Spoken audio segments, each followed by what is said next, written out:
Less बन बख्तरी जो इमाम बाकर के खास साथियों में से एक था, मस्जिद के दरवाजे पर खड़ा था। इमाम बाकर ने इसका हाथ पकड़ रखा था। वो कहते हैं, लैथ, जो भी गुजरे इससे पूछो और देखो कि क्या वो मुझे देखते हैं। इमाम बाकर। एक एक करके वो आए। सहाबा कराम, अफराद, क्या तुमने इमाम बाकर को नहीं देखा? नहीं। अगला शख्स, अगला शख्स। मिब ने एक ऐसी दुनिया बनाई थी जिसमें वो नजर नहीं आते थे। अचानक इमाम ने अबू हारून मकफूफ को दूर से आते देखा। वो नाबीना था। इमाम ने फ्लैश उसे कहा, लत, इस शख्स से पूछो, इस शख्स से पूछो। उसने कहा, आका, ये तो वैसे ही नाबीना है, मैं इससे क्या पूछूं?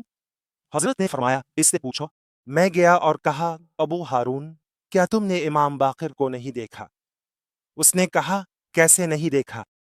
नूर साते ममदूद बैन अलर्स वालसमा, वे एक रोशन नूर है जो आसमान और जमीन के दरमियान फैला हुआ है। क्या यह मुमकिन है कि मैं इसे ना देखूं? अबू हारून नाबीना था, वो बीना नहीं था, लेकिन इसने खुदा की हुज्जत को महसूस किया था। जबकि वो लोग जो बीना थे, देखते तो थे मगर कोई फायदा ना उठा सके थे।